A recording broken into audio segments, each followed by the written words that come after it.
السلام علیکم everyone, welcome back to another episode. بازو کی سرخ پڑتی جلد پر ایک نشان تھا، سلیب کی شکل کا سیاہ نشان جس کے گرد 2 نقطے لگے تھے، جیسے جلا ہوا ہو، جیسے کوئی ٹیٹو ہو۔ وہ ایک لمحے کے لیے اس نشان کو دیکھ پائی تھی۔ نگینہ بیگم نے کھینچ کے آستین نیچے کی، رنگت قدرے متغیر ہو گئی تھی۔ میں ٹھیک ہوں بیٹا، میں چلتی ہوں، مجھے دیر ہو رہی ہے۔ ویٹ اپنے بوس کو لے آیا تھا معذرت کے لیے، لیکن وہ پرس اٹھا کے تیزی سے باہر نکل گئی۔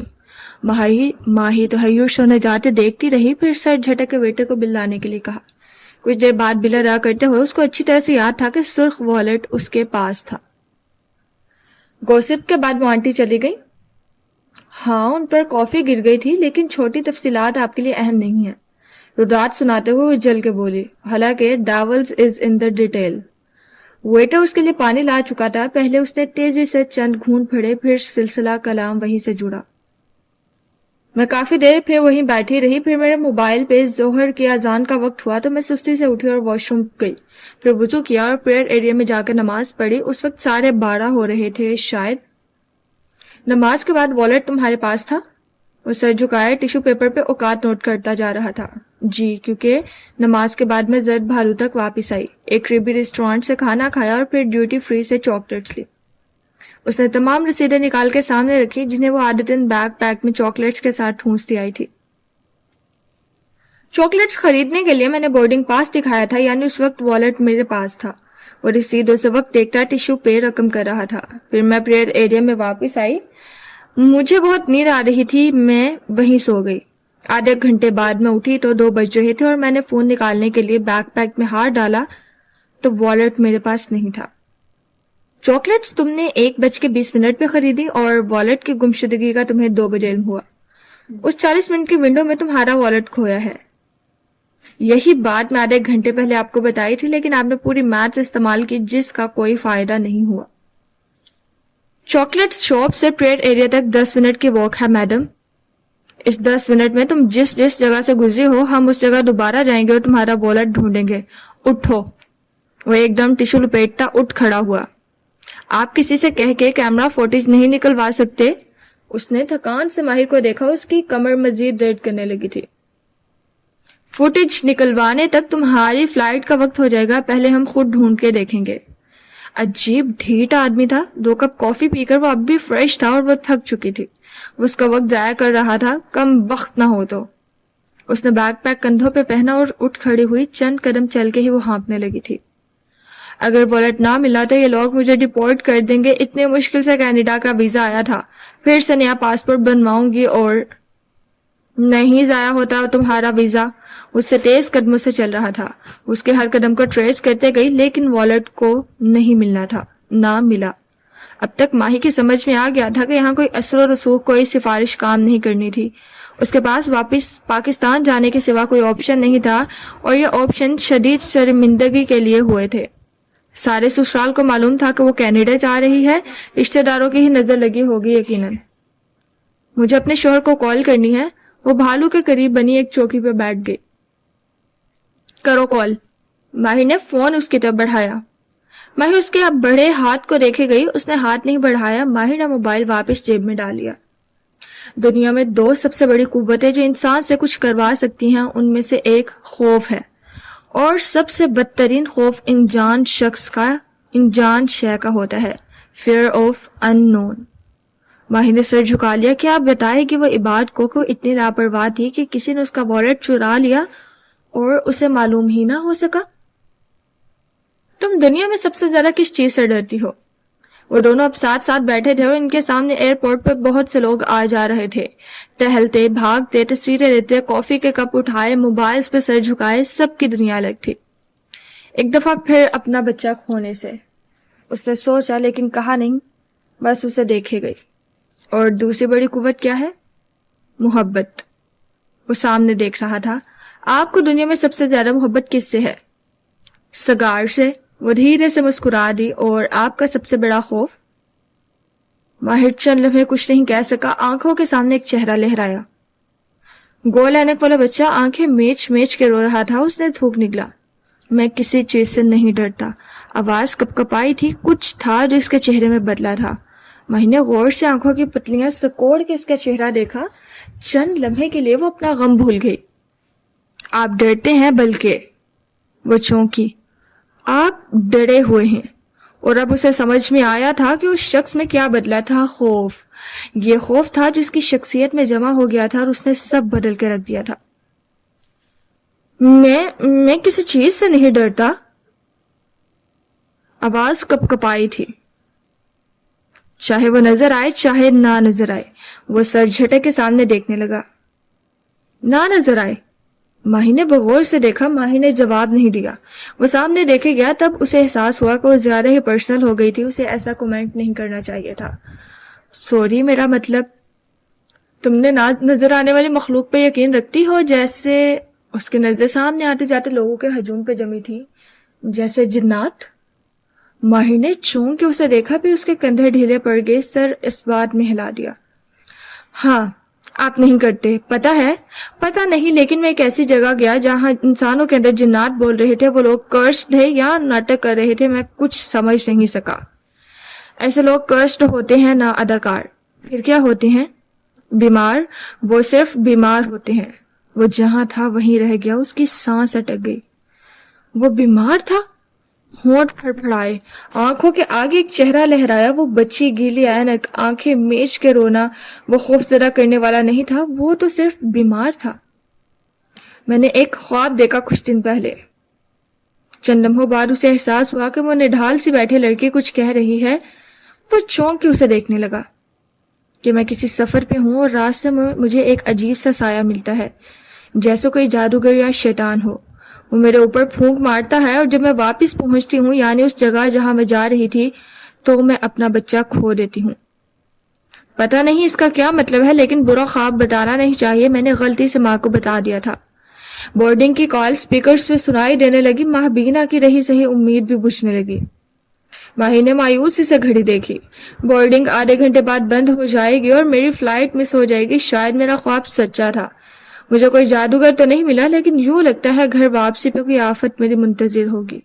اس نے جھرجھری لی. عربی میں ہم کہتے ہیں مکتوب، لکھا ہوا. مکتوب لکھا ہوا، جو ہونا ہے اور جو نہیں ہونا، سب لکھا جا چکا ہے. تمہارے بچے کی زندگی بھی، موت بھی، پھر خوف کس چیز کا؟ اور وہ جو اتنی دیر سے آنسو قابو میں رکھے ہوئے تھے، ایک دم جیسے آنکھوں کے بند ٹوٹ پڑے. آنسو زاروں قدار بہنے لگے. میں اتنی لاپرواہ کیسے ہو سکتی ہوں؟ وہ ایک دم بچوں کی طرح رونے لگی. ماہی نے چہرہ موڑ کے اسے دیکھا. وہ دونوں ساتھ ساتھ اس چوکی پہ بیٹھے تھے اور چہرے کو ہاتھوں میں چھپائے روئی جا رہی تھی. آنکھیں صاف کرو لڑکی. اس نے لکھا ہوا ٹیشو اس کی طرف بڑھایا. کیوں؟ روتی ہوئی عورت آپ لوگوں کو کمزور لگتی ہے؟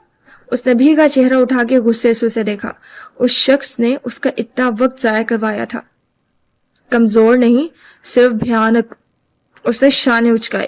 ماہی چونکی سے پھر تیزی سے ٹیشو پکڑا اور آنکھیں رگڑی. ٹیشو کو واپس دیکھا تو اس پہ نلاہٹ لگی تھی. رونے سے یقیناً سارا مسکارا بہہ گیا تھا. ایک دم ڈھیر اور شرمندگی چہرے پہ دوڑ گئی. سوری. اس نے زکام ذرا سی سانس کھینچی. اف، ارد گرد کے لوگ دیکھ رہے ہوں گے. وہ کتنی بھیانک لگ رہی ہوگی. آئینہ بھی نہیں تھا کہ خود کو دیکھ پاتی.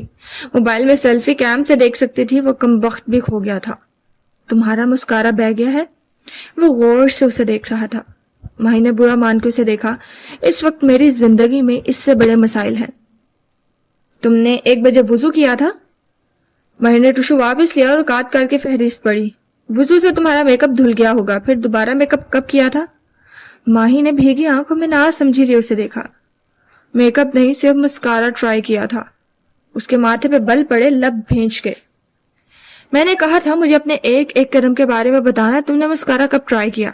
چاکلیٹس لینے کے بعد شاید. وہ خود بھی کنفیوزڈ ہو گئی. میں ڈیوٹی فری پہ میک اپ ٹیسٹر دیکھ رہی تھی، وہیں سے مسکارا اٹھا کر لگا لیا. اس سے کیا ہوتا ہے؟ فیکا میک اپ انسان ٹرائی کر ہی لیتا ہے. تم نے وہ مسکارا خریدا؟ نہیں، لیکن میں میک اپ کے بارے میں زیادہ نہیں جانتا سوائے اس کے. وہ تیزی سے اٹھ کھڑا ہوا. کہ مسکارا دونوں ہاتھوں سے لگایا جاتا ہے. کیا مطلب؟ وہی نے جواب نہیں دیا. وہ اسے اس میک اپ سٹال تک واپس لایا جہاں سے اس نے مسکارا ٹرائی کیا تھا. تم چاکلیٹس لے کر یہاں سے آئی تھی. تمہارا والٹ ہاتھ میں تھا کیونکہ تم نے ابھی ابھی پیمنٹ کی ہوگی.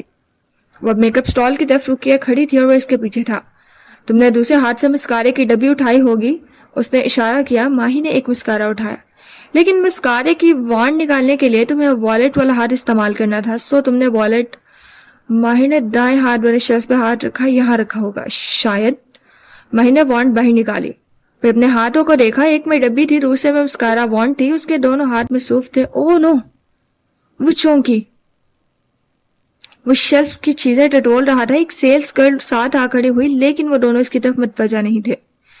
کیا معلوم کسی نے اٹھا لیا ہو. پھر وہی بات, یہاں کوئی تمہارا پاسپورٹ نہیں چھڑائے گا لڑکی. پھر کسی کو ملا کیوں نہیں. اس نے پریشانی سے دور نظر آتی اسکرین کو دیکھا. اس کا بورڈنگ گیٹ کھل چکا تھا. اس کے ساتھ ہی مسافر جہاز میں بیٹھتے جا رہے ہوں گے. کسی کو ملنا چاہیے تھا. وہ بڑبڑایا. سوائے اس صورت میں کہ وہ. ماہی کی انگلیاں شیلف کے عقب تک گئیں. وہاں درج سی بنی تھی کہ وہ پھسل کے پیچھے جا گرا ہو. وہ ہلکا سا مسکرایا, پھر سیدھا ہوا, اسٹال اٹھا کے ایک طرف کیا. اس سے پہلے کہ سیل گرل روکتی, ماہی کی چیخ نکلی. اسٹال کے پیچھے پھنسا ہوا سرخ والیٹ دھڑام سے زمین پہ جا گرا تھا. ایک لمحے کے لیے اسے لگا وہ خواب دیکھ رہی ہے. اگلے پل وہ جھکا اور والیٹ اٹھا کے سیدھا ہوا. کہا تھا نا, نمبرز کبھی جھوٹ نہیں بولتے. اس نے جھپٹ کے والیٹ کھولا. اندر سب کچھ تھا. Dead mobile, passport, boarding pass, پیسے, کارڈز. یہ سٹینڈز کے درمیان میں پھنسا نہ ہوتا تو کسی کو مل جاتا اور تم اتنی پریشان نہ ہوتی. اگر تم مجھے پہلے بتا دیتی کہ تم نے میک اپ ٹرائی کیا تو میں اسی وقت بتا دیتا کہ مسکارا وہ دونوں ہاتھوں سے لگایا جاتا ہے. وہ روتے روتے ہنسی, پھر آنکھیں رگڑی. یقیناً اب وہ پہلے سے زیادہ بھیانک لگ رہی تھی, لیکن اسے پرواہ نہیں تھی. تھینک یو, آپ کی وجہ سے. نہیں, میں نہ ہوتا تب بھی چند گھنٹوں بعد یہ کسی نہ کسی کو مل جاتا اور تم تک پہنچ جاتا. وہ کچھ بول نہیں پا رہی تھی. سیاہ نیلے آنسو بہ رہے تھے. اس نے دھندلی بصارت کے پارو سے دیکھا. Thank you. تمہاری لاسٹ بورڈنگ کال سنائی دے رہی ہے. جاؤ, ہیو اے سیف فلائٹ. وہ مسکرایا تھا. وہ مزید وہاں رکنا چاہتی تھی. وہ اس کا شکریہ کہنا چاہتی تھی, لیکن وقت نہیں تھا. وہ آگے بڑھ گئی, پھر واپس اس کی طرف پلٹی. میں آپ کو کال کروں گی. ماہی نے ہلکے سے کندھے اچکائے, جیسے کہہ رہا ہو اس کی ضرورت نہیں, اسے ایک دن میں بھلا دے گا. Thank you. دونوں کے درمیان بہت سے لوگ آ گئے, یہاں تک کہ وہ ابھی سے نہیں دیکھ سکتا تھا. وہ انسانوں کے ہجوم میں گم ہو گئی. ایئرپورٹ سے نکلتے ہوئے اس نے پہلی کال سبرینا کو ملائی تھی. فلائٹ ری فنڈ کروا دو. وہ کھنکھارا. تمہارا بھائی کیسا ہے؟ وہ ایک لمحے کے لیے ناراض سی خاموشی چھا گئی. ویسا ہی ہے اداکار. ماہی نے چہرہ جھکا دیا. چند لمحے وہ کچھ نہیں بولا. جب میں واپس آؤں گا تو مجھے دوبارہ وہاں لے چلنا. تمہارا بھائی بیمار ہے اور میں بھی. یاسمین نے گہری سانس لی. یہ ایک بے حد طویل واقعہ تھا جو تم نے سنایا. کیوں؟ نوٹ پیڈ اور قلم رکھ کے اٹھ کھڑی ہوئی. ماہی نے گردن اونچی کر کے اسے دیکھا. کیونکہ یہ دن مجھے ہمیشہ یاد رہے گا. اس روز میں سرکار سے پہلی دفعہ واقف ہوا تھا. اس سب سے میں واقف ہوں. میں ہم دونوں کے لیے سینڈوچز لاتی ہوں. دروازے کی طرف بڑھ گئی. مجھے بھوک نہیں ہے. مجھے ہے ماہر. کیا تم بھول گئے آج میرا فیملی ڈے تھا؟ مسکرا کے قدرے خفگی سے اسے دیکھا. وہ پھیکا سا مسکرا دیا. وہ دروازے کے پیچھے غائب ہو گئی. ماہر نے گھٹنوں پہ رکھا تھرو اٹھایا اور اس کی تہیں کھولی. اسے سردی لگ رہی تھی. اس نے شال کی طرح کندھوں پہ لپیٹ لیا اور خاموشی سے گھڑی کی ٹک ٹک سننے لگا. ماں بینا کو ایئرپورٹ پہ الوداع کہہ کے وہ باہر نکلا تو رات اندھیر ہو رہی تھی. اس کی ہیوی بائک وہیں اس کے منتظر تھی. اپارٹمنٹ بلڈنگ تک واپسی کا سفر زیادہ طویل نہ تھا, یا شاید وہ تیز بائک چلا رہا تھا. عمارت میں داخل ہوتے ہی لابی سامنے نظر آئی. اربوں کے مخصوص آرکیٹیکچر کی نمائندہ کرتی اونچی مرمری محرابی چھت, بلند ستون, پھولوں کی دل فریب خوشبو. وہ دستانے اتارتا ہیلمٹ پہلو میں اٹھائے سیدھا لفٹ کی جانب بڑھ گیا. ایک عورت لفٹ کے دروازے کے آگے کھڑی تھی, یوں کہ اس کی ماہر کی طرف پوچھ تھی. سفید دوپٹہ, نیچے شلوار قمیض. اس کے ہاتھ میں بہت سے شاپنگ بیگز تھے. وہ جھک کے کچھ کہہ رہی تھی. جیسے ہی لفٹ کے دروازے کھلے وہ اندر داخل ہوا. عورت ساتھ میں داخل ہوئی. بیگز ماہر سے ٹکرائے. عورت کا توازن برقرار نہ رہ سکا. وہ لڑکھڑائی وقت دیوار کا سہارا لیا. سوری. وہ چونک کے اس کی طرف بڑھا, ہیلمٹ رکھ دیا, پھر جھک کے بیگ سمیٹے. ایک بیگ, دوسرا, تیسرا, ہینڈل سے پکڑ کے ان کو اکٹھا کیا. عورت نے تسبیح والا ہاتھ بڑھایا. شکریہ. عورت نے آنکھوں پہ سن گلاسز چڑھا رکھے تھے. حالانکہ وہ لفٹ میں تھا. اس کی رنگت سانولی تھی. وہ ہلکا سا مسکرائی، ہونٹوں کے گرد لکیریں سی بنی۔ ماہر نے 3 سیکنڈ کے لیے اس کا چہرہ دیکھا اور شکریہ سر کے خم سے قبول کرتا سیدھا ہو گیا۔ اس نے نہیں دیکھا کہ عورت نے مسکراتے ہوئے ہونٹ گول کیے ہوں، پھر ہونٹ کھولے ہیں، ایک پھونک ہونٹوں سے نکلی اور ہوا کے دوش پہ اڑتی ہوئی اس کے چہرے تک گئی۔ عورت نے چہرہ موڑ لیا، لفٹ اوپر جا رہی تھی، وہ مطلوبہ فلور پہ سامنے دیکھتے ہوئے اترا۔ سن گلاسز والی عورت اس کے ذہن سے محو ہو چکی تھی۔ ویسے بھی ایک انسانی ذہن کو کسی اجنبی کا چہرہ یاد رکھنے کے لیے اس کی آنکھیں دیکھنا ضروری ہے۔ اتنی دور خود جانے کی کیا ضرورت تھی سرکار؟ 1 گھنٹے کی فلائٹ تھی شمس، 10 گھنٹے کی ہوتی تب بھی ہم چلے جاتے۔ رات کی تاریکی میں ٹیکسی ایئرپورٹ کی طرف رواں دواں تھی۔ پچھلی سیٹ پہ بیٹھی نگینہ بیگم ایئر فونز کانوں میں لگائے کہہ رہی تھی۔ آصف اس کے معدے میں شیاطین کو داخل کرنے میں کامیاب ہو گیا تھا، لیکن چونکہ وہ خود آزاد ہو چکا ہے، اس سے وہ شیاطین چند دنوں میں ہی کمزور پڑ جاتے اور وہ واپس بیروبا صحت ہو جاتا۔ اس سے پھونک مارنا ضروری تھا۔ جو پھونک براہ راست ماری جائے اس کا توڑ آسانی سے نہیں کیا جا سکتا۔ شمس اور مسکراتے ہوئے شیشے کے پار روشن گاڑیوں کو دیکھ رہی تھی۔ سیاہ فام ڈرائیور لا تعلقی سے ڈرائیو کر رہا تھا۔ پھونک کتنی جلدی اثر کرتی ہے؟ جتنی جلدی وہ ہماری مدد کرے گا وہ خود میری پھونک کو مضبوط بنائے گا۔ کیا مطلب؟ ماہر ہیلمٹ اٹھایا، اپارٹمنٹ کا دروازہ کھول کے اندر داخل ہو رہا تھا۔ جب وہ اللہ کا نام لیے بغیر گھر میں داخل ہوگا تو پھونک اس کے اوپر مثبت ہو جائے گی۔ وہ موبائل فون میں الجھا ہوا اندر آیا اور سیدھا کافی میکر کی طرف گیا۔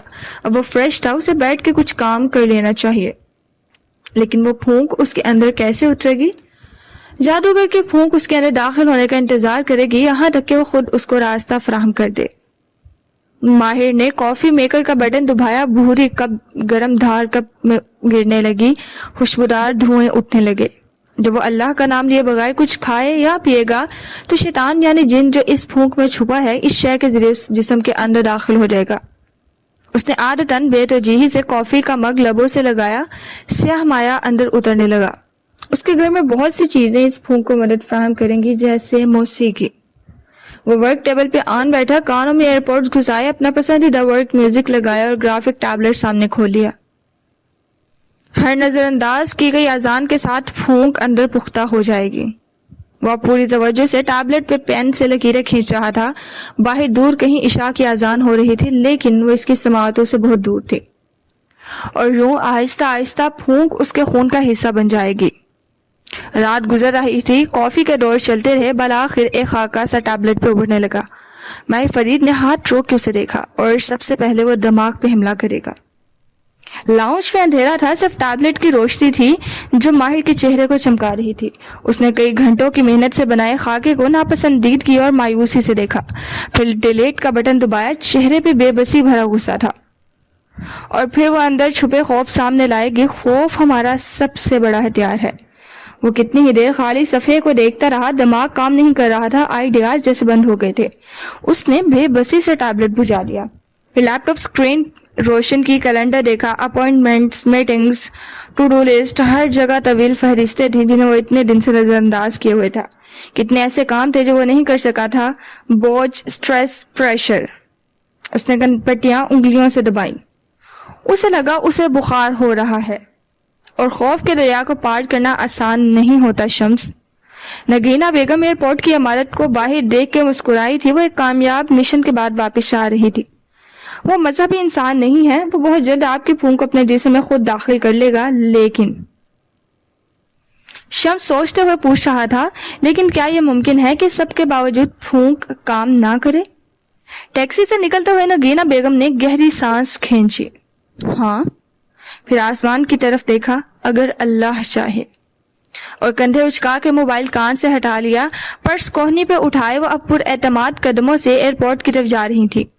ادھر اپنے اندھیرا اپارٹمنٹ میں بیٹھا ماہر خوف اور بے بسی سے لیپ ٹاپ اسکرین کو دیکھ رہا تھا۔ ایک زمانہ تھا جب اس نے قطر اور لندن کے درمیان ریل اسٹیٹ کا کام شروع کیا تھا۔ 2 سال انہوں نے کام میں بہت نفع حاصل کیا تھا، لیکن اب کئی نئے اسٹارٹ اپس وہی کام کرنے لگے تھے۔ اس کے ذہن میں خدشے ابھرنے لگے، وہ سب آگے نکل جائیں گے اور وہ پیچھے رہ جائے گا، وہ ناکام رہ جائے گا۔ سب اس کے کنٹرول سے نکلتا جا رہا تھا۔ وہ وہیں صوفے پہ لیٹ گیا، اس کا جسم بخار میں پھنک رہا تھا، آنکھیں بوجھ تلے بند ہو رہی تھی۔ کھڑکی کا پردہ ذرا سا ہٹا تھا، اس کے پار سے روشن اونچی عمارتوں کی روشن لکیر کی صورت میں سینٹر ٹیبل پہ گرتی تھی، باقی سب اندھیر تھا۔ وہ سویا نہیں تھا، اس کا دماغ جاگ رہا تھا، بس آنکھوں پہ بوجھ تھا۔ اس نے تم پہ پھونک ماری ہے، کسی نے اس کے قریب سرگوشی کی تھی۔ ماہر نے آنکھیں کھولنی چاہی لیکن ان پہ بوجھ تھا، جیسے کسی نے ٹیپ لگا کے انہیں بند کر دیا ہو۔ ماہر وہ اس سرگوشی کو پہچانتا تھا، اس کے رونگٹے کھڑے ہونے لگے لیکن سارا جسم مفلوج تھا، وہ ہل نہیں سکتا تھا۔ ماہر کوئی تھا جو سینٹر ٹیبل پہ آ بیٹھا، ایسے کہ روشنی کی لکیر کا راستہ رک گیا۔ ماہر کی آنکھیں ہلکی سی جھری کھلی تھی، وہ دھندلا سا منظر دیکھ سکتا تھا۔ میز پہ بیٹھے وجود کا اسے گھٹنوں سے نیچے کا حصہ دکھائی دے رہا تھا، کھلے سیاہ ٹراؤزرز، پیروں میں بند جوتے، اس کے ہاتھ گھٹنوں پہ تھے، وہ سفید رنگ کے بوڑھے ہاتھ تھے، ایک انگلی میں سبز نگینے والی انگوٹھی تھی۔ اس کا نام سرکار ہے، وہ اس کی طرف جھک کے کہہ رہا تھا۔ اس نے تم پہ پھونک ماری ہے، تم بیمار پڑ چکے ہو، تمہیں علاج چاہیے، یہ ایک طویل علاج ہوگا۔ خوف اس کے سارے جسم کو اپنے جکڑ میں لے چکا تھا، اس نے پورا زور لگانا چاہا لیکن وہ 1 انچ حرکت نہ کر سکا۔ تمہاری بہن نے مجھے اس کی قید سے آزاد کروایا ہے، اس لیے میں تمہاری مدد کرنا چاہتا ہوں۔ دیکھتے ہی دیکھتے اس کی آنکھوں کے سامنے ایک منظر ابھرنے لگا، وہ خواب تھا جیسے یا کوئی سراب۔ وہ ایک تاریک کمرہ تھا، وسط میں روشنی کا حالہ جو سیدھا اس پہ پڑ رہا تھا۔ ایک چوگا پہنے بیٹھا شخص، لمبے سفید بال، نارنجی رومال سر پہ باندھے، وہ اس کی جانب پشت کیے بیٹھا تھا۔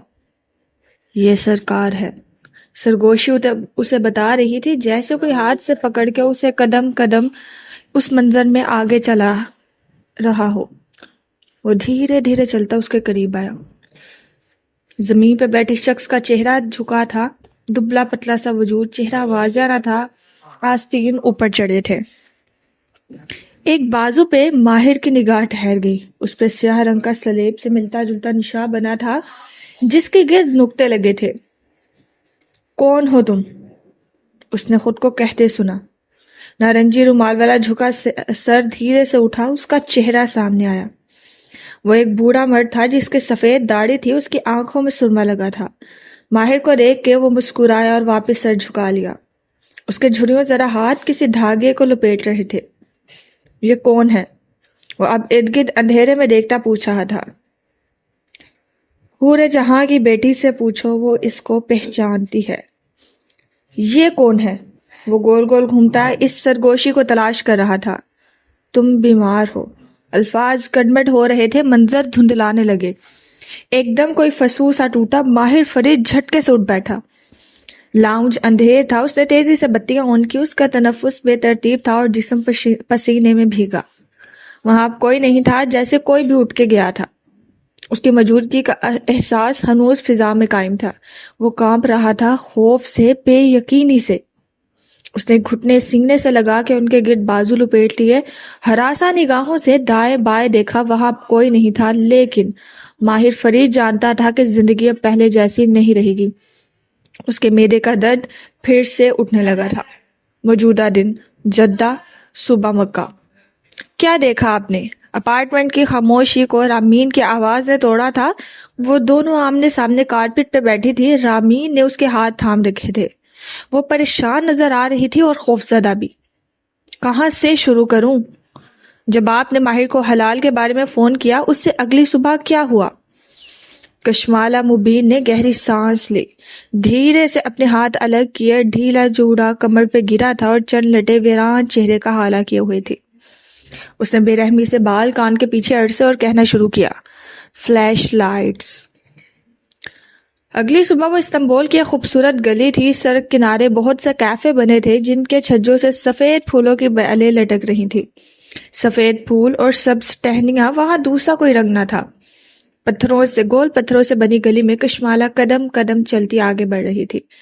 تمام کیفے خالی تھے، گو کہ ان میں ناشتے کی مہک تھی۔ چائے کی دوہری کیتلیاں چولہوں پہ چڑھی تھیں، ان سے بھاپ نکلتی دکھائی دیتی تھی، لیکن وہاں کوئی انسان نہ تھا۔ کیفے کے باہر رکی کرسیاں میز پہ خالی تھی، سب کہاں چلے گئے؟ وہ الجھی سی قدم اٹھا رہی تھی، دفعتاً وہ رکی۔ ایک کیفے کے سامنے بچھی کرسی پہ ماں بیٹھی تھی. سفید دوپٹہ سر پہ ڈال کے کانوں کے پیچھے اڑسے وہ سونے کے کنگن والے بازوؤں سے تھال میں رکھے پھول چن رہی تھی. ٹہنیاں علیحدہ، پتیاں علیحدہ.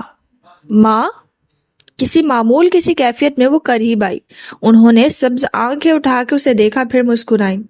مالا، کیا تم نے فلیش لائٹس تلاش کی؟ کیوں؟ اس نے تعجب سے روشن گلی کو دیکھا، پھر آسمان پہ چمکتی صبح کو. یہاں تو روشنی ہے، آپ کو فلیش لائٹ سے کیا دیکھنا ہے؟ وہ جواب میں کچھ کہہ رہی تھی، کچھ ایسا جو وہ سمجھ نہیں پا رہی تھی. منظر دھندلا ہو رہا تھا، دور کہیں دستک ہو رہی تھی. وہ ایک دم اٹھ بیٹھی، آنکھیں جھپکائی، کھڑکی کے باہر نگاہ دوڑائی. فجر کی اذان سماعتوں سے ٹکرائی. اس نے موبائل اٹھا کے کھولا. زیاد کی چیٹ ہنوز خاموش تھی، کوئی میسج نہیں. دل کو دھکا سا لگا. اذان میں دستک کی آواز شامل ہو گئی. کوئی کافی دیر سے دروازہ کھٹکھٹا رہا تھا. شاید اسی دستک نے خواب میں مخل ہوئی تھی. کون ہو سکتا ہے؟ وہ تھکا ہارا لہجہ. وہ جہاں تھی وہیں ٹھہر گئی، بے یقین ساکت. پھر تیزی سے دروازہ کھولا. زیاد سلطان سامنے کھڑا تھا. اسے دیکھ کے اداسی سے مسکرایا. آئی ایم سوری. اس کا چہرہ خود بخود ایک حیرت بھری خوبصورت مسکراہٹ میں ڈھلتا گیا. زیاد بھائی کو وہاں دیکھ کے آپ کو کیسا محسوس ہوا؟ وہ دونوں قالین پہ بیٹھی تھی اور آمین پوچھ رہی تھی. اس سے پہلے کہ وہ جواب دیتی بیل بجی. مالا بری طرح چونکی. ریلیکس، میں نے ناشتہ نہیں کیا. آپ نے اتنی جلدی میں بلایا، آنے سے پہلے کھانا آرڈر کیا تھا. رامین اٹھ کے دروازے تک گئی. وہ سانس رو کے اسے دیکھے گئی. رامین نے دروازہ کھولا. سامنے ہینگر اسٹیشن کا رائڈر کھانے کا پیکٹ لیے کھڑا تھا. مالا کی رکی سانس خارج ہوئی. ظاہر ہے میں خوش ہوئی تھی اس کے وہاں نہ ہونے سے. میں بہت اداس تھی. وہ آیا تو لگا میرا سفر مکمل ہو گیا ہے. رامین پیکٹ لیے قالین پہ آ بیٹھی اور اسے کھولا. مراکش کی خوشبو سارے میں پھیل گئی. وہ چھوٹی گول روٹیاں جیسی تھی جو پنیر، زعتر، لحم اور لبنہ سے بھری تھی. مگر تم لوگ ناراض تھے. یہی تو مسئلہ ہے میاں بیوی کے رشتے کا. ایک ذرا سی کوشش سے ناراضی ختم ہو جاتی ہے. وہ میرے لیے استنبول آیا تھا، وہ معذرت کر رہا تھا. میں کیسے ناراض رہ سکتی تھی؟ اس نے انگلی اور انگوٹھے سے ناشتہ کی سطح سے پنیر میں لتھڑا، زعتر توڑا اور منہ میں رکھا. پھر کیا ہوا؟ جس وقت زیاد سلطان اور کشمالہ مبین ناشتے کی میز پر آمنے سامنے بیٹھے تھے، پاکستان میں صبح روشن ہوئے کافی دیر ہو چکی تھی. وقت یہاں 2 گھنٹے آگے تھا. پرندے چہچہاتے ہوئے درختوں کی ڈالیوں سے اڑ چکے تھے. لاہور سے دور ایک پسماندہ قصبے میں درختوں سے گھرے ایک مکان کا صحن اس وقت آباد تھا. وہاں طرح طرح کے لوگ جھولیاں پھیلائے بیٹھے تھے. ایک کمرہ وی آئی پیز کے لیے خاص تھا. ہر دوسرے آستانے کی طرح یہاں بھی پیسے والے لوگوں کو الگ کمرہ ملتا تھا. یہ آستانہ پیٹر مسیح کے آستانے سے مختلف نہ تھا، البتہ جادوگر مسلمان تھا. عموماً لاہور اور گرد و نواح میں کام کرنے والے جادوگر مسلمان ہوتے تھے، لیکن اپنا نام کے ساتھ مسیح یا پنڈت لگا کے خود کو غیر مسلم ظاہر کرتے تھے. یوں مسلمان کلائنٹس کو گلٹ کا احساس کم ہو جاتا تھا. اس جادوگر کا نام سائل فقیر تھا. اس کا جسم بھاری بھرکم، بال گھنگریالے تھے، آنکھوں میں سرما ڈالے، گندا میلا چوغا پہنے وہ گردن میں ہڈیوں کا ہار ڈالے ہوئے تھا. اسے نجاست بھرا حلیہ جنات کو قابو کرنے کے لیے اپنانا ہوتا تھا. عام دنوں میں وہ صاف ستھرے حلیے میں بھی رہ سکتا تھا، لیکن ایسے حلیے کلائنٹس کو مزید مرعوب کرتے تھے. اور اس کے سامنے صوفے پہ بیٹھی کبیرہ بیگم بھی اس وقت شدید مرعوب نظر آ رہی تھی. آپ کو تصاویر واٹس ایپ کی ہیں. سر پہ بوئے کٹ بال سیٹ کیے، کانوں میں ہیرے پہنے، سادہ لباس، ایک کندھے پہ شال. وہ انگوٹھیوں سے مزین ہاتھ ہلاتے ہوئے یاد دلا رہی تھی. دیکھی ہیں تمہاری بیٹی اور زیاد سلطان کی. سائل فقیر نے ناپسندیدہ سی آواز نکالی. وزن کم کر لے تو اس آدمی سے شکل میں کافی بہتر ہے تمہاری بیٹی. اس کو واضح طور پر زیاد سلطان پسند نہیں آیا تھا. بات رنگت کی نہیں تھی. زیاد سلطان کی تصویر میں کوئی کشش نہ تھی. کیا بہت پیسے والا ہے؟ عاملہ فون پر زوم کر کے زیاد کی تصویر دیکھ رہا تھا. اس کی شکل یا عمارت میرے لیے اہم نہیں ہے بابا جی. مجھے اپنی بیٹی کی شادی اسی آدمی سے کرنی ہے. وہ زور دے کر بولی. مگر وہ شادی شدہ ہے. وہ دھیرے سے مسکرائیں. اسی لیے آپ کے پاس آئی ہوں. سائل فقیر معنی خیز انداز میں مسکرایا. جانتی ہو بی بی، سب سے مشکل جادو طلاق کا ہوتا ہے، لیکن عامل کو سب سے زیادہ پاور طلاق کروا کے ہی ملتی ہے. وہ انہی عاملوں کی مشہور اصطلاح پاور کا لفظ جتاتے ہوئے بول رہی تھی۔ عامل کی مسکراہٹ گہری ہوئی۔ اس کی کلائنٹ اس دنیا کے رموز سے واقف تھی۔ جو مانگیں گے دوں گی، پھر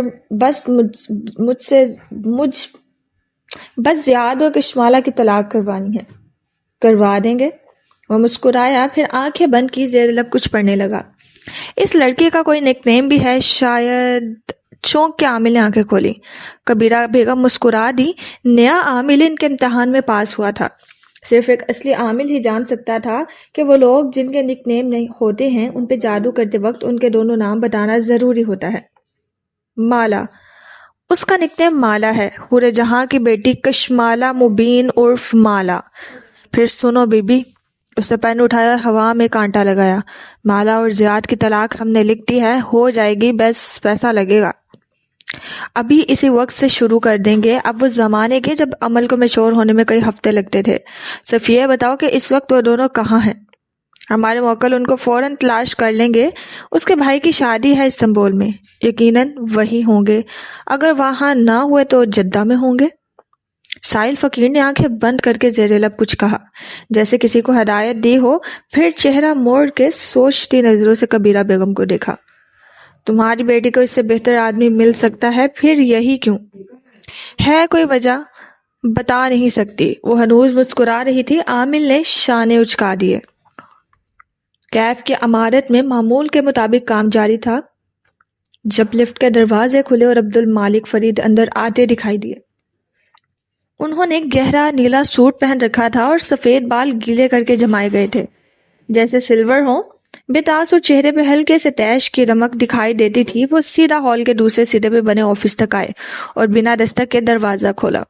اپنے ورک ٹیبل کے پیچھے کاغذوں میں الجھی بیٹھی زارا نے چہرہ اٹھا کے انہیں دیکھا۔ میں تمہاری پیکنگ کا جائزہ لینے تمہارے گھر آیا تو معلوم ہوا کہ تم آفس میں ہو۔ انہوں نے تنے ابرو کے ساتھ بغور اس کا چہرہ دیکھا، پھر اطراف میں زارا کے آفس کو۔ سب کچھ ہمیشہ کی طرح سیٹ تھا اپنی جگہ پر۔ تم نے پیکنگ نہیں کی، ہمیں آج واپس جانا تھا۔ میں نہیں جا رہی بابا۔ زارا نے مسکرا کے محض کندھے اچکائے۔ وہ چند لمحے بہت ضبط سے اسے دیکھتے رہے۔ وہ سیاہ کوٹ کے ساتھ کانوں میں سنہری تتلی والے ایئر رنگز پہنے، بلدار بالوں کو کندھوں پر سامنے ڈالے آفس کے نئے دن کے لیے تیار تھی، نہ کہ ایئرپورٹ کے لیے۔ مجھے خود پر اعتماد کرنا چاہیے تھا بابا، لیکن میں نے نہیں کیا۔ وہ آنکھیں چھوٹی کر کے خاموشی سے اسے دیکھے گئے۔ وہ ریوالونگ چیئر پہ ٹیک لگائے بیٹھی، ہاتھ باہم پھنسائے بہت شوق سے کہہ رہی تھی جو اسے کہنا تھا۔ جانتے ہیں سب میرے پاس کب آتے ہیں؟ ماہر، آپ، دوسرے دوست، جب کسی کو کسی کے بارے میں معلومات چاہیے ہوں، کیونکہ کسی کے بارے میں معلوم کرنے میں سب سے اچھی زارا ہے۔ زارا لوگوں کو جانتی ہے، زارا کے دوست ہر جگہ ہیں۔ اس کی آواز تن سے بلند ہونے لگی۔ زارا؟ لیکن جب مجھے خود معلومات چاہیے تھی تو میں نے اس اسٹوپڈ شبنم پہ بھروسہ کیا۔ میں خود اپنے پاس نہیں گئی، وہ افسوس سے کہہ رہی تھی۔ کیا بدلا ہے زارا؟ ان کی آواز پست ہوئی۔ وہ اس کی تھراپسٹ ہے بابا۔ مالک فرید نے گہری سانس لبوں سے خارج کی۔ ایک دم کندھوں پہ بہت سے بوجھ آن گرے تھے۔ وہ اس کی تھراپسٹ ہے۔ ایک ایک لفظ توڑ توڑ کے ادا کیا۔ یاسمین۔ اور میں کیا سمجھنے لگی تھی، مگر نہیں۔ اس نے مسکراتے ہوئے نفی میں سر ہلایا۔ میں یہاں سے نہیں جاؤں گی بابا، میں ماہر پہ گیو اپ نہیں کروں گی، باوجود اس کے کہ تم اس کی زندگی میں کہیں نہیں ہو۔ عبد المالک فرید کے تاثرات پل بھر میں واپس برف بن گئے۔ ان کا سوال کسی بھی جذبے سے عاری تھا۔ یہ میری زندگی ہے اور یہ میرا فیصلہ ہے۔ میں یہی رہوں گی، ماہر کے لیے، کیف کے لیے۔ میں اس کو چھوڑ کے نہیں جاؤں گی، وہ میرا سب سے اچھا دوست ہے۔ کہتے کہتے وہ رکی، ایک دم آنکھوں میں خوف سا ابھرا۔ وہ تیزی سے آگے ہوئی۔ آپ کیا سوچ رہے ہیں؟ وہ پریشان نظروں سے ان کا چہرہ ٹٹولنے لگی۔ آپ ماہر کے پاس جا کے اس کو کہنا چاہتے ہیں کہ وہ مجھے یہاں سے جانے کے لیے مجبور؟ تمہیں کوئی کچھ کرنے کے لیے مجبور نہیں کر سکتا زارا، کیونکہ تمہیں کسی نے اس گھڑے میں نہیں ڈالا۔ تم خود اس میں کودی ہو، تمہیں اس سے تمہارے سوا کوئی نہیں نکال سکتا، خود میں بھی نہیں۔ جو دل چاہے کرو۔ ہلکے سے کندھے اچکا دیے۔ وہ وہاں سے پلٹے تو چہرہ اسی طرح سر تھا، البتہ چال دھیمی تھی۔ ہم آج رات واپس جا رہے ہیں، زارا نہیں جائے گی۔ سامنے سے آتے اسسٹنٹ کو دھیمی آواز میں اطلاع دی، اس کے ہونٹ او میں سکڑے۔ آپ نے آج 4 بجے کی میٹنگ کے لیے یہ فائل مانگی تھی۔ ان باپ بیٹی کے مسئلے پر تبصرہ کیے بغیر اسسٹنٹ نے ایک فلیش ڈرائیو مالک کی طرف بڑھائی۔ وہ میٹنگ کنفرمڈ ہے نا سر؟ یہ تو 4 بجے ہی معلوم ہوگا۔ انہوں نے فلیش ڈرائیو کو اوپر اٹھا کے دیکھا، بنا اینک کے بھی وہ اس پہ لکھا تھا، سبرینا پڑھ سکتے تھے۔ I am sorry Kashmala. وہ دونوں ایک کیفے کے چھجے چلے بچھی کرسیوں پہ آمنے سامنے بیٹھے تھے اور ویٹر ان کے سامنے قہوے کے کپ رکھ رہا تھا جب زیاد کھنکھارا۔ مالا نے نگاہ اٹھائی، اس نے سفید ہائی نیک پہن رکھی تھی، آنکھوں پہ گلاسز تھے اور ملال بھی۔ اس کے خواب کے برعکس استنبول کے اس گلی میں بنے کیفے بارونق اور رنگین تھے۔ ترکش قہوے اور خستہ سمت کی خوشبو، دکانوں کے چھجوں سے لٹکتے رنگین پھول، صبح کی بارش کے بعد کی گیلی سڑک۔ آج صبح طلوع ہونے والی صبح میں امید بھی تھی اور ابہام بھی۔ کس بات کے لیے سوری زیاد؟ اس کی سبز آنکھوں میں خفگی اتر آئی۔ وہ سیاہ ڈھیلا ڈھالا سا کارڈیگن پہنے ہوئے تھی جس کے گریباں پہ سیاہ فاختہ کے نگینے دمک رہے تھے۔ بال اونچے کر کے سبز رومال میں باندھ رکھے تھے، چہرے پہ خفگی بھی تھی اور ایک اطمینان بھی۔ وہ اس کے لیے آ گیا تھا۔ تمہارے لیے تمہارے بھائی کی شادی کو اٹینڈ کرنا میں نے اتنا پچیدہ بنا دیا، مجھے یہ نہیں کرنا چاہیے تھا۔ ان دونوں کے درمیان بھاپ اڑاتی کافی کے کپ تھے جو بار بار ان کا منظر دھندلا دیتے۔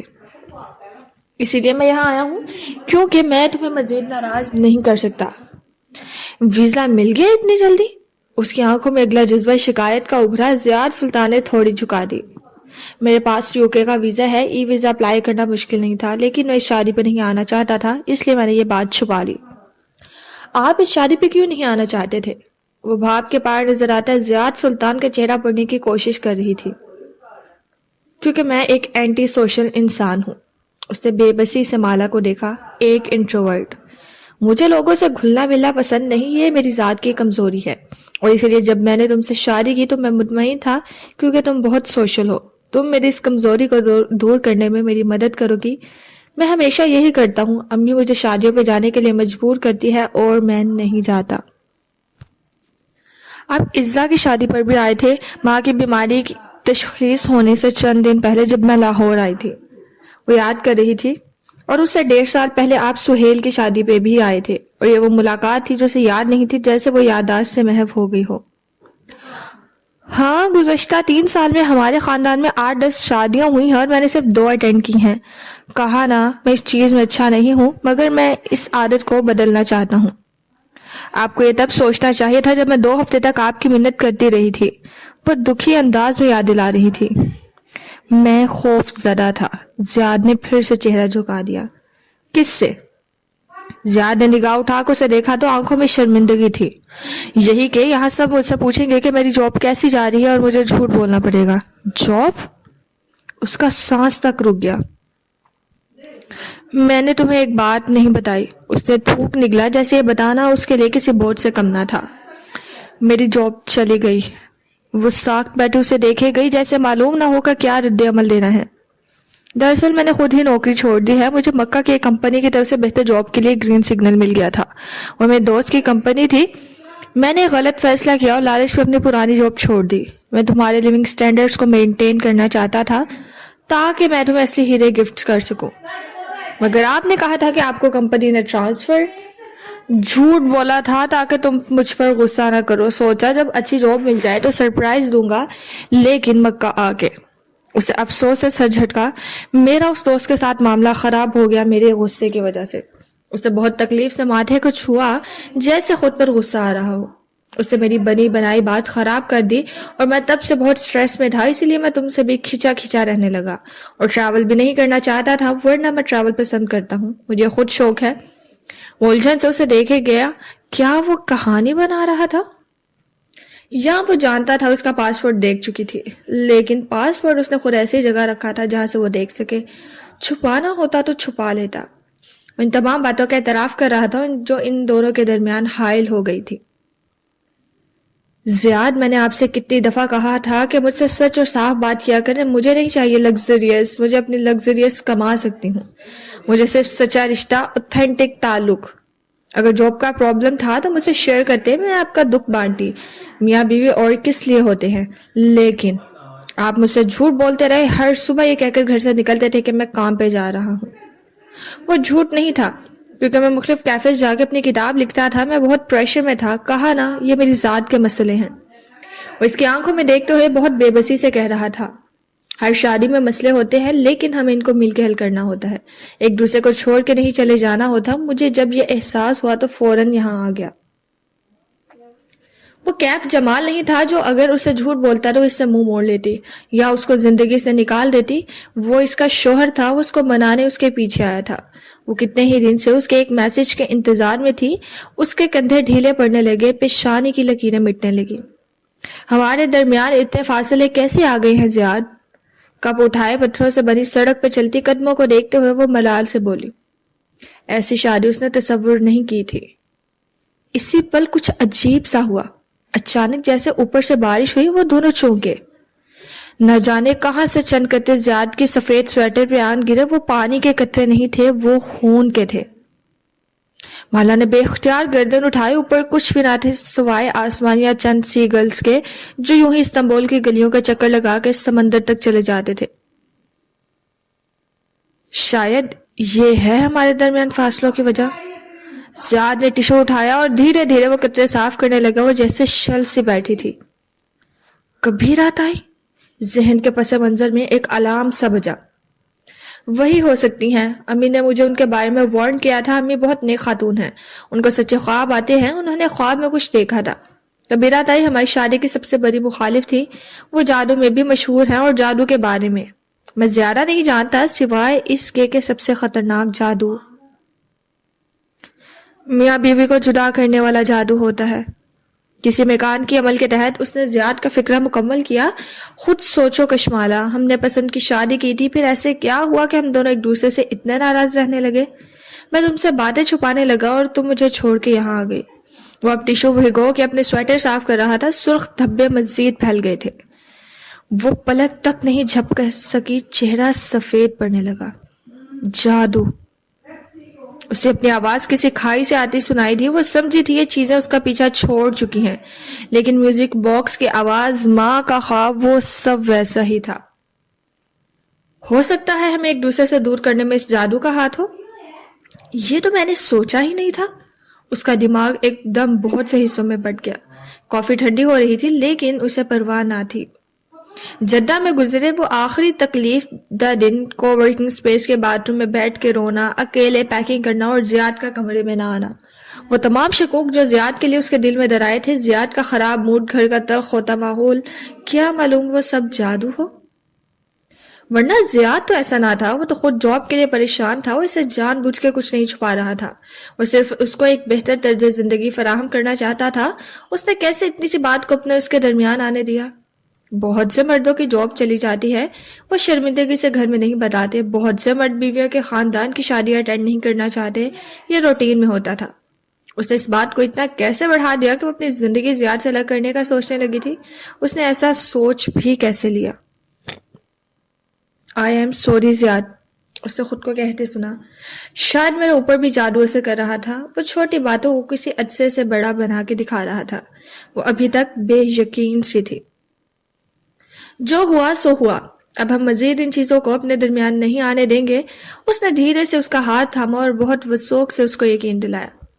مالا نے گمسم سے انداز میں سر ہلایا۔ لیکن آپ مجھ سے ہمیشہ سچ بولیں گے؟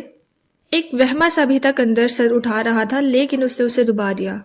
ہمیشہ۔ وہ مسکرایا۔ بہت دیر بعد وہ بھی بالآخر مسکرا دی۔ دونوں نے اپنی اپنی کافی اٹھائی۔ گھونٹ بھرتے ہوئے مالا نے ایک نظر گھڑی کو دیکھا۔ آج ماہی اور حور آ رہے ہیں، میں حور سے ملنے کے لیے بہت ایکسائٹڈ ہوں۔ بہت سا بوجھ کندھوں سے اتر چکا تھا۔ وہ ایک دم خود کو بہت ہلکا پھلکا محسوس کر رہی تھی۔ یہ سب جادو ہی تھا، وہ ایسے ہی اتنی پریشان رہی۔ حور؟ اچھا، ماہی کی بیٹی؟ ہاں، وہ مجھے بہت پیاری ہے۔ پھر ایک گرل سا دل میں سر اٹھانے لگا۔ آپ کو بچے پسند ہے زیاد؟ سب کو ہوتے ہیں۔ وہ مسکرایا۔ آپ میرے اور اپنے لیے کیا سوچتے ہیں، یعنی ہمارے بچے؟ مجھے بچے نہیں چاہیے۔ وہ ایک دم اتنی تیزی سے بولی کہ وہ جہاں تھی وہیں رہ گئی۔ جی؟ مطلب ابھی نہیں چاہیے ہیں. زیاد سلطان سنبھل گیا. کچھ سال ہمیں اپنے رشتے کو دیکھنا چاہیے. بچے پیدا کرنے کے لیے ایک عمر پڑی ہے. اس کے کندھوں سے اگر بوجھ ایک دفعہ پھر دھیرے دھیرے واپس آنے لگا. مالا نے سر ہلا دیا اور کافی کا ایک اور گھونٹ پڑا, پھر منہ بنایا. انہوں نے میرے منع کرنے کے باوجود کافی میں اتنی چینی ڈال دی ہے, میں بھی کب سے پیے جا رہی ہوں اور مجھے شوگر سے دانے نکلتے ہیں. آج پی لو, کچھ نہیں ہوتا. مسکرا کے گھونٹ بھر رہا تھا. وہ پہلے بیٹے کو آواز دینے لگی, پھر رک گئی. اس کا دماغ کہیں اور الجھ گیا تھا. زیاد نے نامحسوس انداز میں کاغذ کے خالی ریپر کو گول مر کر کے جیب میں ڈالا. اس کی جیب میں چند شوگر کیوبس تھے جو ایسے ہی کاغذوں میں لپٹے تھے. تمہارے سامان کے ساتھ میں نے چند شوگر کیوبس بھیجے تھے بیٹے. جانتی تھی ایسا وقت آئے گا جب میرا کیا ہوا دم کمزور پڑنے لگے گا اور تمہیں ان کیوبس کی ضرورت ہوگی. تمہیں اپنی ماں کی ضرورت ہمیشہ رہے گی. استنبول جاتے ہوئے ان کو ساتھ لے جانا. تمہاری بیوی پھر کبھی تم پر شک نہیں کرے گی. وہ مسکرا کے خاموشی سے اسے دیکھ رہا تھا جو الجھی سے کافی پی رہی تھی. پھر رک کے جیسے یاد آیا, آپ کو کیسے معلوم ہوا کہ میں کس ہوٹل میں ہوں؟ صبح لینڈ کرتے ہی میں نے موعید کو کال کی تھی. اس نے سرپرائز رکھنے کا وعدہ کیا تھا. او موعید, اس نے ماتھے کو چھوا. مجھے ویڈنگ کیک کے لیے بیکری جانا تھا, آپ آئیں گے؟ نہیں, میں تھکا ہوا ہوں, ویسے بھی کپڑے بدلنے پڑیں گے. اس نے افسوس بھری نظر سفید سویٹر پہ پڑے داغوں پر ڈالی. میں دوپہر تک سوؤں گا, تم اکیلے ہی چلے جاؤ گی نا؟ وہ بہت اطمینان سے پوچھ رہا تھا. اس نے سر ہلا دیا. دماغ کہیں اور پھنس چکا تھا. آپ کا دماغ کہاں پھنسا تھا؟ رمین اب صوفے پہ بیٹھی زعتر سے بھری مناشتہ دانتوں سے کترتے ہوئے اس کو دیکھ رہی تھی جو سامنے دائیں بائیں ٹہل رہی تھی. زیاد نے کہا کہ وہ اگلے چند سال تک بچوں کے جھنجٹ میں نہیں پڑنا چاہتا. یعنی باپ کانٹرسپیشن لینے پہ گلٹی محسوس نہیں کریں گی؟ مسئلہ ہی ختم. مسئلہ ختم نہیں ہوا رامین. اسے بچے کیوں نہیں چاہیے تھے؟ مالا نے برا مان کر اسے دیکھا. رامین نے مناقیش کا باکس ایک طرف رکھا اور سوچنے لگی کیا فرق پڑتا ہے, آپ خود بچے نہیں چاہتے, سو اگر میں ابھی نہیں چاہتی لیکن چند ماہ بعد یا اگلے سال تک میں چاہوں گی کہ ہمارے بچے ہوں. لیکن وہ ایسا بالکل نہیں چاہتا, کیوں؟ رامین نے ایک الجھی ہوئی نگاہ میز پہ الٹے سیدھے رکھے کاغذوں پر ڈالی. کیا اس بات کا ان کاغذوں سے کوئی تعلق ہے؟ دائیں بائیں چکر کاٹتی مالا ٹھٹک کے رکی. اس کے چہرے کی رنگت بدلی, تھوک نکلا. نہیں, ان کے بارے میں تمہیں بتاؤں گی. کب؟ وہ سسپینس سے بور ہونے لگی تھی. مالا شش و پنج میں کھڑی انگلیاں مروڑتی رہی. وہ جیسے کسی کنفیوژن کا شکار تھی. وہ کچھ بتانا چاہتی تھی لیکن کچھ تھا جو اس کی زبان پکڑ لیتا تھا. کیا آپ بیکری گئیں؟ رامین نے مایوس سی ہو کر کوک کا کین اٹھایا اور اسے کھولنے لگی. نشان تشریح میں بنی اس بیکری کے اندر کافی بینز کی خوشبو پھیلی تھی. مالا اندر داخل ہوئی تو گلابی اور سفید رنگوں سے سجا ایک سٹنگ ایریا دکھائی دیا. اس کی متلاشی نگاہیں اطراف میں دوڑ گئی. پھر وہ شناسائی سے مسکرائی. بیربل سٹنگ ایریا میں سٹون کے ساتھ بیٹھا تھا, سر جھکائے, سامنے چھوا کافی کا کپ رکھا تھا, ملگجا لباس, کان میں بالی, اداس چہرہ, زیر لب وہ کچھ بول رہا تھا. بیربل؟ وہ کھنکھاری. بیربل نے چونک کے چہرہ اٹھایا, کچھ بولتے بولتے رکا. کشمالا مبین سامنے کھڑی تھی. سیاہ کارڈیگن پر زرد مفلر 2 بل دے کر گردن میں لپیٹا ہوا تھا جس سے فاختہ والا لاکر چھپ گیا تھا اور کھلے بال مفلر کی گرفت میں مقید ہو گئے تھے. دائیں کندھے سے گزار کے بائیں پہلو میں کراس باڈی بیگ تھا اور سبز آنکھیں اسے دیکھ کے دوستانہ انداز میں مسکرا رہی تھی. مالا؟ وہ چند قدم آگے آئی. اگلے ہی پل مسکراہٹ غائب ہوئی. ستون کی اوٹ میں کوئی کھڑا تھا, وہ جو دروازے سے دکھائی نہیں دیا تھا, وہ جس سے بیربل بات کر رہا تھا. اس کے ہاتھ میں چائے کی پیالی تھی اور بظاہر وہ ایک نئے دن کے لیے تیار سوٹ اور ٹائی میں ملبوس تھا. ہٹ پہ وہ پلٹا, ایک نظر اسے دیکھا. اس کی آنکھیں قدرے سرخ تھیں جیسے رات بھر جاگتا رہا ہو. پھر اس نے چہرے کا رخ موڑ کے پیالی سے گھونٹ پڑا. خوش آمدید, آئیے. بیربل فوراً اٹھ کھڑا ہوا. مالا نے پھر سے ماہر کو دیکھا. وہ کچھ نہیں بولا تھا. وہ وہاں اس کی موجودگی کی توقع نہیں کر رہی تھی لیکن وہ اس کی خاموشی کی توقع بھی نہیں کر رہی تھی. میں موعید کے لیے ویڈنگ کیک کے لیے آئی تھی. وہ چہرے پہ پھر سے مسکراہٹ لاتے ہوئے آگے آئی اور پرس کندھے سے آزاد کرتے ہوئے صوفے پہ بیٹھی. اسی پل ایک اینک والی پستہ قد لڑکی کچن سے آتی دکھائی دی. مالا کو دیکھ کے وہ ٹھہری, آنکھیں مشکوک انداز میں چھوٹی ہوئی. باری باری سب کے چہرے کے تاثرات دیکھے. شبنم؟ بیربل نے اسے اشارہ کیا. کچن میں کشمالا خانم کے لیے کافی آرڈر کر دو پلیز. شبنم کا منہ کھل گیا. وہ باغبان کی بیٹی؟ باغبان؟ وہ چونکی کچھ نہیں، باربل گڑبڑا کے تیزی سے شبنم کی طرف لکھا۔ وہ یہاں سے اس کا چہرہ نہیں دیکھ سکتی تھی، لیکن وہ جلد ہی حیران پریشان کھڑی شبنم کو زبردستی کچن کی طرف لے جاتا دکھائی دیا۔ سٹون کے ساتھ کھڑا شخص بالکل خاموشی سے اپنے چائے کے گھونٹ بھر رہا تھا۔ مالا نے بے یقینی سے پہلو بدلا، پھر چہرہ اٹھا کے سنجیدگی سے اس کی آنکھوں میں دیکھا۔ کل رات میں نے تمہیں کال کی تھی کیونکہ ناٹ انٹرسٹڈ۔ اس نے نگاہ ملائے بغیر ایک اور گھونٹ بھرا۔ کشمالا کے چہرے پہ پہلے الجھن ابھری، پھر ناگواری۔ تم نے خود کہا تھا اگر ہلال کے… کشمالا بی بی، اس نے پیالے زور سے میز پہ رکھی، مجھے آپ کی مدد نہیں چاہیے، میں اپنی بہن کو ڈھونڈ سکتا ہوں۔ وہ واپس سیدھا کھڑا ہوا، وہ اب بھی اس کو نہیں دیکھ رہا تھا۔ کشمالا کا چہرہ ہلکا گلابی ہوا۔ Fine by me. وہ چہرہ موڑ کے کچن کے دروازے کی طرف دیکھنے لگی۔ اسی پل بیربل اتا دکھائی دیا۔ سوری شبنم کے لیے وہ شرمندہ لگ رہا تھا۔ دراصل اس کا قصور نہیں ہے، بچپن میں وہ اپنی ماں کے ہاتھ سے گر گئی تھی، ایسی چوٹ لگی کہ اسے کنپٹی تک انگلی لے جا کے دائرہ بنایا۔ وہ پھیکا سا مسکرا دی۔ تم کیسے ہو؟ جس کا میرے جیسا بھائی ہو اسے ٹھیک ہو کے صبح کام پہ آنا ہی پڑتا ہے۔ بیربل نے ایک شاہ کی نظر شخص پہ ڈالی جو کیتلی سے اپنی پیالی میں مزید چائے اڈیل رہا تھا۔ اگر تم ٹھیک نہیں ہو تو ہم کہیں اور سے کیک لے لیتے ہیں، یہ اتنا بڑا مسئلہ نہیں ہے۔ توبہ توبہ، اس نے کانوں کو ہاتھ لگائے۔ یہ کیک ماہر بے کا تحفہ ہے، اگر میں نے نہ بنایا تو آپ کے بھائی کو کسی عمارت کا ماڈل گفٹ کر دے گا، اس کو کاٹ کے کیسے کھائیں گے؟ وہ نہ چاہتے ہوئے بھی ہنس دے کر رکھی اور اس شخص کا نیم رخ دیکھ سکتی تھی۔ وہ اسی طرح کھڑا تھا۔ کیا اسے چائے پینی تھی، یا وہ دونوں بھائی کسی بات کے درمیان میں تھے جسے اس نے مخل کر دیا تھا؟ میں نے تمام فلیورز منگوائے ہیں، آپ ٹیسٹ کر کے بتا رہے۔ ویسے آپ اپنے ہسبینڈ کو ساتھ نہیں لائیں؟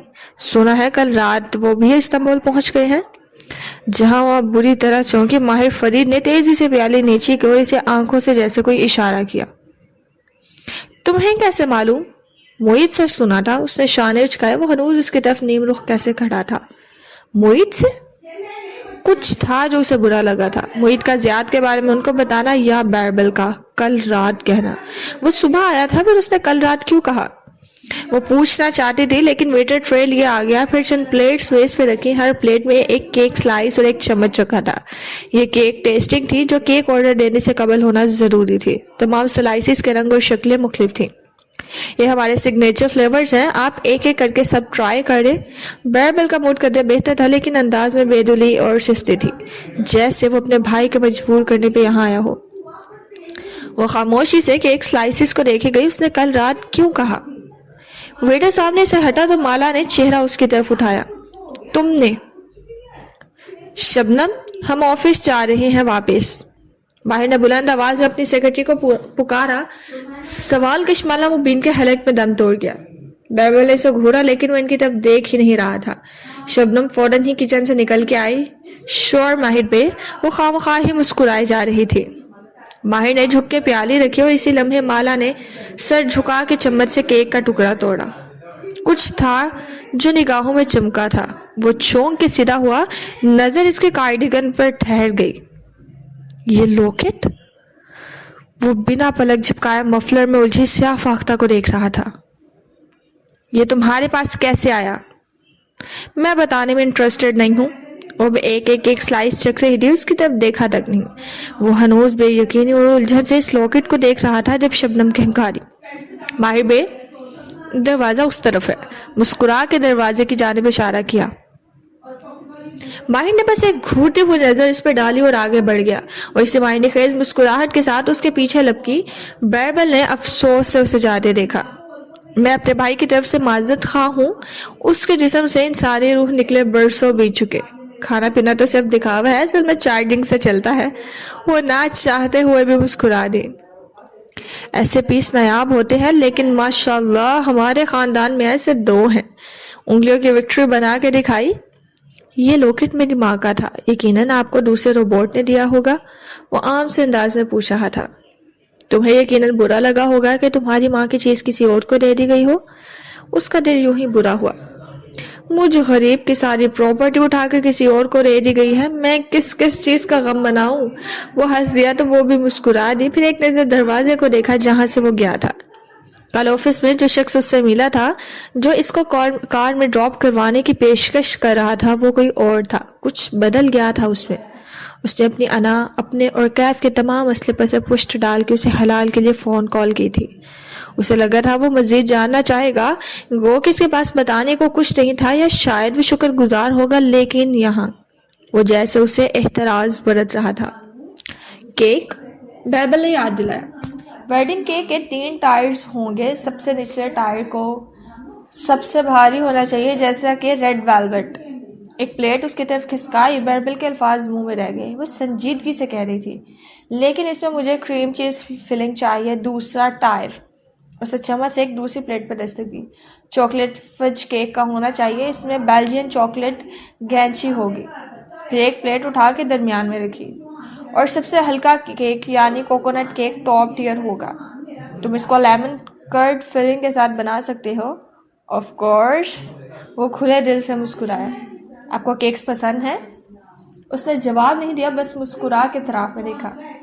کیسے جا رہی ہے آپ کی بیکری؟ انداز سرسری تھا.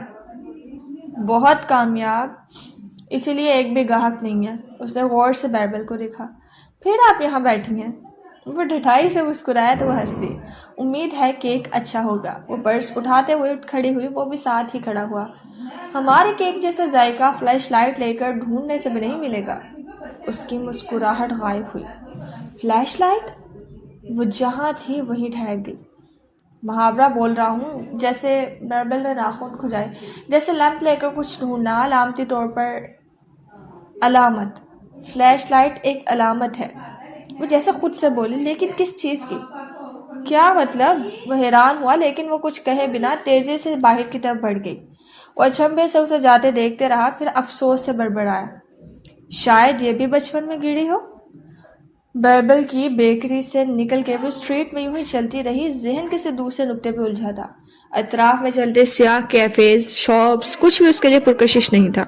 اس نے سوچا تھا استنبول آئے گی تو خوب گھومے پھرے گی کسی سیاح کی طرح. اس سے پہلے وہ اس شہر میں آئی تھی 1-2 دن کے لیے، کسی گروپ کے ساتھ، کسی کانفرنس کے لیے. اکیلے اپنے قدموں پہ شہر دیکھنے کا وقت ہی نہیں ملا تھا. لیکن اس بار وہ زیاد کے ساتھ اس شہر کو ضرور ایکسپلور کرے گی. اور زیاد کے خیال سے کچھ اور یاد آیا. میں 4 بجے نہیں آ سکوں گی مالک صاحب. وہ ایک دکان کے فرنٹ پہ بنے زینوں پہ بیٹھ گئی اور ان کو میسج لکھنے لگی. میسج بھیجا ہی تھا کہ ان کی کال آنے لگی. اوف! کیوں؟ آپ کی فائل تیار ہے. اس کے ساتھ ایک دم ترکش بیگل بیچنے والا اپنا سر کاٹ لیے آن کھڑا ہوا تھا. گول خستہ سمت کی خوشبو اس تک اپنا راستہ بتانے لگی. آپ نے درست کہا تھا، مجھے اس سے بات کرنی چاہیے تھی. ہم نے بات چیت کے ذریعے اپنا مسئلہ حل کر لیا ہے. میں نے کہا تھا اس سے بات کریں، یہ نہیں کہ اس کی ہر بات کا یقین کریں. اس نے کوئی کہانی سنائی اور آپ نے مان لی؟ میں ایک مری ہوئی عورت کی وجہ سے اپنا گھر نہیں خراب کرنا چاہتی. کارٹ والے نے گول سمت پکڑ کے اس کی طرف بڑھائی. اس نے مسکرا کے نفی میں سر ہلایا. صبح ہی صبح اتنے کاربس کبھی نہیں. اور اپنے شوہر کی جاسوسی کرنا کوئی اچھی بات نہیں ہے. میں اسے محبت کرتی ہوں اور اس پہ یقین کرنا چاہتی ہوں.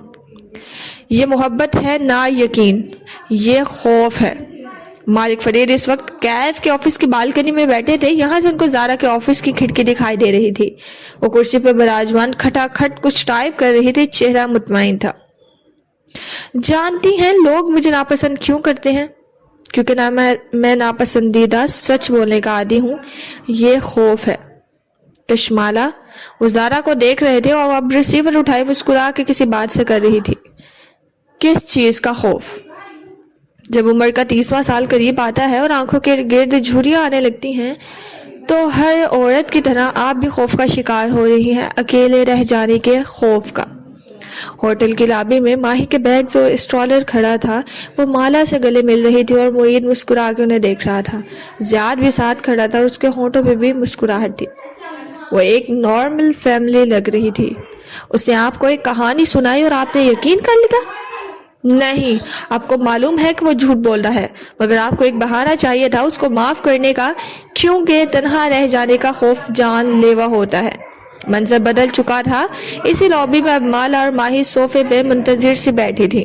دفتر معید اندر داخل ہوا. اس کے ساتھ ایک دبلی پتلی سٹیپ کٹنگ والی لڑکی تھی. مالا مسکرا کے اٹھ کھڑی ہوئی. البتہ ماہی نے ناک سے کوڑا.